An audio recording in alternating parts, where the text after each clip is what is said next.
Veins ম্যাকম্যানের কথা বলবো। Veins and Kennedy ম্যাকম্যান কি আবার ডাব্লিউডাব্লিউ তে আসতেছে? কালকে আমি আপনাদের একটা মেজর আপডেট দিয়েছিলাম ভেন্স এবং ব্রকের বিষয়, এবং কমেন্টে দেখতেছি অনেকে খুশি হয়ে গিয়েছেন এবং বলতেছেন ভেন্স ম্যাকম্যান কি আবার আসবে। আর ভেন্সের আপডেট এখানে আমি অল্প আপনাদের বলি, বাকিটা আপনারা কালকের ভিডিও গিয়ে দেখে আসবেন। যদি ভেন্স ম্যাকম্যানের সাথে খারাপের থেকে খারাপ কিছু হয় জেনারেল গ্রাইন্ডের কেস নিয়ে, তাহলে তার উপর কিন্তু কোনো ক্রিমিনাল চার্জেস লাগবে না, সে না জেলে যাবে না কোনো কিছু হবে।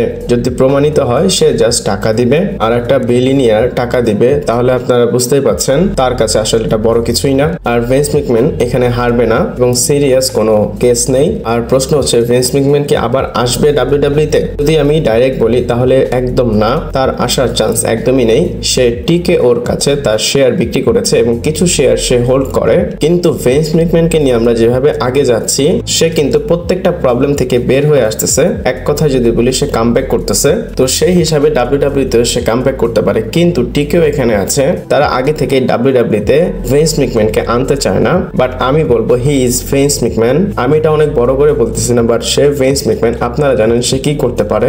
আর পাস্টে কিন্তু আমরা দেখেছি ভেন্স ম্যাকম্যান অনেক ট্রাভেল করেছে, প্রত্যেকটা প্রবলেম থেকে আবার এসেছে ফিরে। ইনফ্যাক্ট তার উপর যখন কেস লেগেছিল সে রিজাইন করেছিল, বাট আবার ডাব্লিউডাব্লিউ তে এসেছিল। তো সেম জিনিসটা ভেন্স ম্যাকম্যান করতে পারে। তো এখানে নেভার সে নেভার বলতে হবে। আর আমি যেগুলো বলতেছি এগুলো কিন্তু ইনলজিক্যাল। ভেন্স ম্যাকম্যান আসবে কি আসবে না সেটা কিন্তু ভেন্স ম্যাকম্যানের উপর ডিপেন্ড করে, কিন্তু যদি লজিক্যালি চিন্তা করি ভেন্স ম্যাকম্যানের কিন্তু আসা উচিত না। আর ইনলজিক্যালি কেন বললাম, কারণ ভেন্স ম্যাকম্যান ডু এনিথিং, পাস্টে আমরা দেখেছি। যদি আপনারা ভেন্স ম্যাকম্যানকে বিলিভ করেন he will definitely come back. At this point যেভাবে কেসটা আগে যাচ্ছে দেখে মনে হচ্ছে এই যে টেবিল সেটা ভেন্সের কাছেই থাকবে। আর যদি সে ডাব্লিউডাব্লিউ তে আসে আপনারা শক খাবেন না। আর আপনারা জানেন ভেন্স ম্যাকম্যানের মধ্যে সেই জিনিসটা আছে, সে কিন্তু রেভেন্স নিতে চায় অনেক। আর যদি ডাব্লিউডাব্লিউ তাকে নাই আসতে দেয় তাহলে নিজের একটা কোম্পানি সে খুলে নিবে। আর এটাই ছিল আপনাদের প্রশ্নের উত্তর। আর আজকে অনেক আপডেট দেব, চলুন শুরু করা যাক। Hello viewers, welcome to Rachel Bangla BD. প্রথমেই কথা বলবো সোলো সিকার বিষয়। আপনারা জানেন সোলো সিকা স্ম্যাকডাউনে এসেছিল, সে বলতে চেয়েছিল সে কোডির সাথে কেন এমনটা করেছে। আমরা ক্লিয়ারলি সবকিছু জানতে পারিনি, বাট ক্লিয়ারলি যেটা বুঝতে পেরেছি সেটা হচ্ছে জেকাব ফাটু এন্ড সোলো সিকোয়া তাদের মধ্যে কিছু একটা হবে। আর জেকাব ফাটু পছন্দ করতেছে না সোলো সিকোয়াকে, আর সোলো সিকোয়া চাচ্ছে জেকাব ফাটু তার দলে থাকুক। এই জিনিসটা আমার একদমই পছন্দ হচ্ছে না। পার্সোনালি এই জিনিসটার উপর আমি অনেক বেশি ডিসঅ্যাপয়েন্টেড। এই স্টোরি মানে ডাব্লিউডাব্লিউ কতদিন কন্টিনিউ করবে? কখনো জেকাব সোলো অথবা সোলো রোমেন অথবা জে রোমেন। আর এদের বিষয়ে কি কাহিনী আমি আপনাদের বলি। সোলো সিকা এখানে আরো একটা ব্যাকআপ পেতে পারে, আর সেটা হচ্ছে ব্রনসন রিডের থেকে। এখানে আপনারা টুইট দেখতে পাচ্ছেন, ব্রনসন রিড বলে seems like Solo needs a homie. এখানে সে বলতেছে সোলোর একটা ফ্রেন্ড অথবা একটা ভাইয়ের দরকার। এক কথা সে বলতে চাচ্ছে তার সাথে আসতে সে তৈরি আছে। আর ওয়ার গেমের ম্যাচে কিন্তু সে ব্লাড লাইনে জয়েন করেছিল, মানে সোলো সিকার ব্লাড লাইনে। আর যেহেতু ব্রনসন রিড সোলোর সাথে দাঁড়ানোর জন্য প্রস্তুত, ব্যাকআপ দেওয়ার জন্য প্রস্তুত, তাহলে কি সে আসতে পারে? আর যদি সে আসে কাহিনী কোথায় যায় সেটাও দেখার বিষয়। এই স্টোরির উপর আমার ইন্টারেস্ট নেই, বাট স্টোরিটা ইন্টারেস্টিং। জেকাব ফাটু এবং সোলো ভালো একটা ম্যাচ হতে পারে রেসেলমেনিয়ার জন্য, কিন্তু এরকম রিপিট জিনিস আমরা কতবার দেখবো? 2020 সাল, 21 সাল, এখন 25 সাল সেম জিনিসই দেখতেছি। আর এখন যেহেতু ব্রনসন রিড আবার সোলো সিকার সাথে আসতে যাচ্ছে, আপনাদের কি মনে হয় ডাব্লিউডাব্লিউ তাকে নিয়ে আসবে বা নিয়ে আসাটা কি উচিত হবে? আপনারা কমেন্ট করে হ্যাঁ বা না বলতে পারেন। এরপর গাইস এলিমিনেশন চেম্বারের বিষয় বলবো। আর এখন আমি আপনাদের বলতে চাচ্ছি এলিমিনেশন চেম্বারে যে টিকিট সেটা কতটুকু বিক্রি হয়েছে। আপনারা জানেন এলিমিনেশন চেম্বার কানাডা থেকে হবে, আর মার্চের 2 তারিখ, এটা খুব কাছে, আমরা তাড়াতাড়ি এলিমিনেশন চেম্বার দেখতে পারবো। আর আপনারা এখানে স্ক্রিনশট দেখতে পাচ্ছেন ডাব্লিউডাব্লিউ 7 দিনের মধ্যে 769 টিকিট বিক্রি করেছে। অ্যাভেলেবেল টিকিট আছে 3419টা। যদি কারেন্ট সেটআপের কথা বলি সেটা হচ্ছে 31,157টা টিকিট। আর টিকিট ডিস্ট্রিবিউট হয়েছে 27,738টা। আর ডাব্লিউডাব্লিউ 7 দিনের মধ্যে 769 টিকিট বিক্রি করে আরো কাছাকাছি পৌঁছে গিয়েছে একটা সোল্ড আউট শো এর জন্য। আর 3400 টিকিট খুব তাড়াতাড়ি সেল করে ফেলবে তারা। ইভেন্ট হতেও আরো 10-12 দিন বাকি, খুব তাড়াতাড়ি সেল হয়ে যাবে। আর যেহেতু এটা টরন্টো থেকে হচ্ছে রজাল সেন্টার, দেখতে খুব ভালোই লাগবে। এরপর গাইস আমরা কথা বলবো বেরেন করবেনকে নিয়ে। আর তাকে নিয়ে একটা মেজর কন্ট্রোভার্সি হয়েছে, এক কথায় নাটক বলতে পারেন। রিসেন্টলি বেরেন করবেন বাস্টেড ওপেন রেডিওর পডকাস্টে এসেছিল এবং সে এসে বলে ডাব্লিউডাব্লিউ থেকে ফায়ার হওয়ার পেছনে একজনের হাত ছিল। প্রথমে আমি আপনাদের স্ক্রিনশট দেখাই। ব্যারন করবেন সে he believes one person influence his release from WWE, এবং ব্যারন করবেন এটাও বলে karma will come back on whoever that person is, I am just not putting their name out. Baron Corbin বলে যে আমি কারো নাম নিব না, কিন্তু আমি এটা বলতে পারি কেউ একজন আছে ডাব্লিউডাব্লিউ এর মধ্যে যে ভিতরে ইনফ্লুয়েন্স করেছে হায়ার আসদের আমাকে রিলিজ করার জন্য, আর কার্মা আবার আসবে, আমি তার নামটা নিব না। আর কাহিনীর মধ্যে কত বেশি সত্যতা আছে আমি জানি না, যে তাকে ফায়ার করেছে সেই নামটা কার হতে পারে কমেন্ট করে জানাতে পারেন।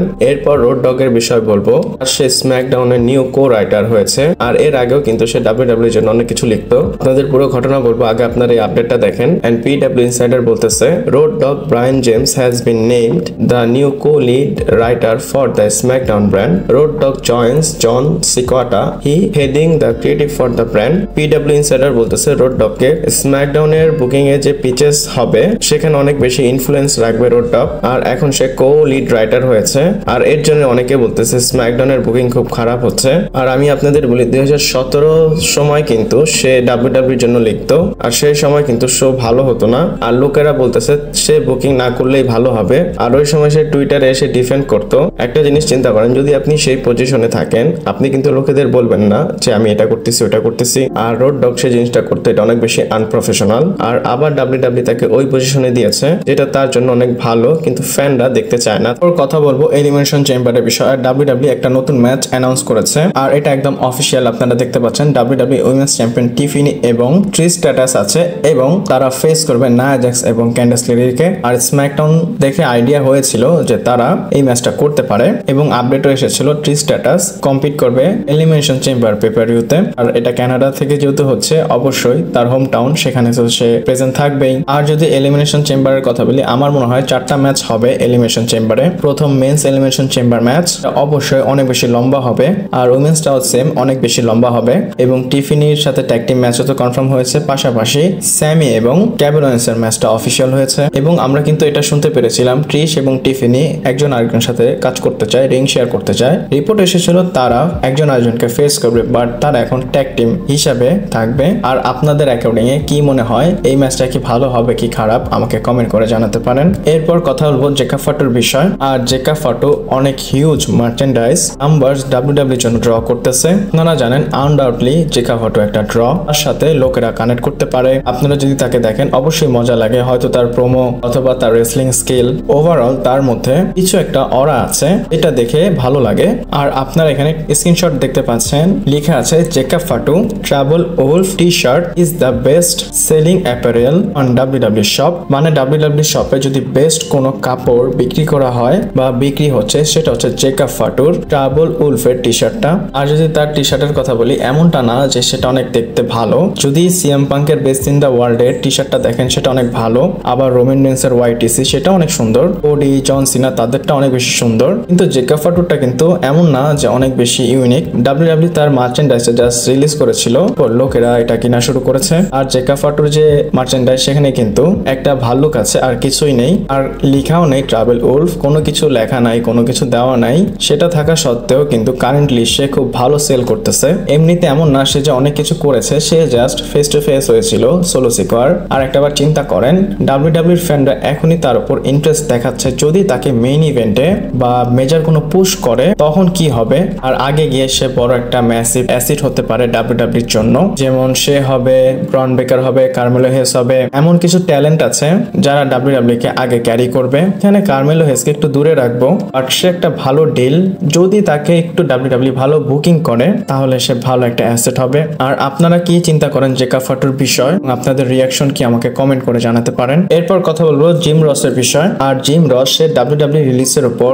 কমেন্ট করে। এমনিতে তো সে ওভারঅল কমেন্ট করেই থাকে, কিন্তু যে ট্যালেন্ট গুলো রিলিজ হচ্ছে এবং তারা নেগেটিভলি রিয়েক্ট করতেছে, তাদের উপর জিম রস রিয়েক্ট করতেছে।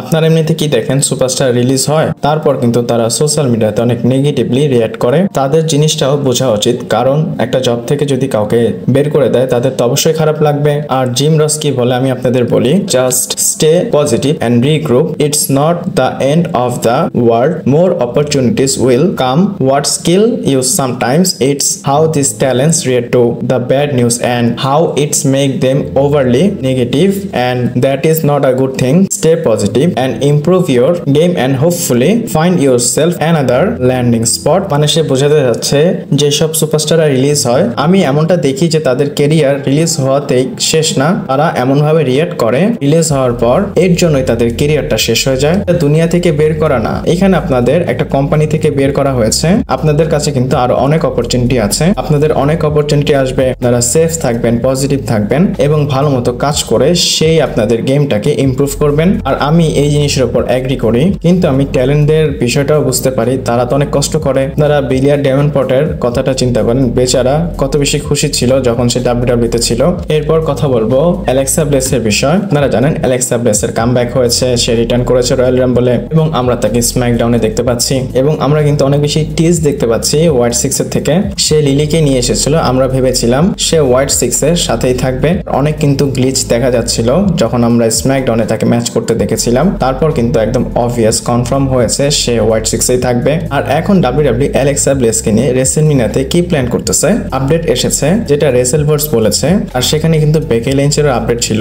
তারা বলতেছে বেকি লিঞ্চ এবং অ্যালেক্সা ব্লেস এদের সবাইকে নিয়ে ডাব্লিউডাব্লিউ প্ল্যানস রেডি করেছে। দেখেন তার আগে কিন্তু অ্যালেক্সা ব্লেস এসেছে, খুব তাড়াতাড়ি হোয়াইট সিক্স এর সাথে আপনারা অ্যালাইন হতে দেখবেন অ্যালেক্সা ব্লেসকে। মোস্ট লাইকলি হোয়াইট সিক্স এর জন্য যে প্ল্যান থাকবে রেসেলমিনিয়াতে সেখানে অ্যালেক্সা ব্লেসও থাকবে, কথায় সেম প্ল্যান। আর আরো একটা কথা বলি, ডাব্লিউডাব্লিউ এখন ভিতরে কি করতেছে আমরা কিন্তু জানতে পারতেছি না। ডাব্লিউডাব্লিউ এখন এমন ভাবে কাজ করতেছে কোনো কিছু লিক হয়নি, এখন রেসেলমিনিয়া সিজন, এই সময় কিন্তু আমরা অনেক নিউজ জানতে পারি, বাট এখন আমরা কিছুই জানতে পারতেছি না। আর আপনারা অ্যালেক্সা ব্লেসের উপর কেমন টেক রাখেন আমাকে কমেন্ট করে জানাতে পারেন। আজকের ভিডিওটা এই পর্যন্তই ছিল, ভালো লাগলে লাইক, কমেন্ট, শেয়ার, সাবস্ক্রাইব করে পাশে থাকবেন। পরবর্তী ভিডিওতে আবার দেখা হচ্ছে।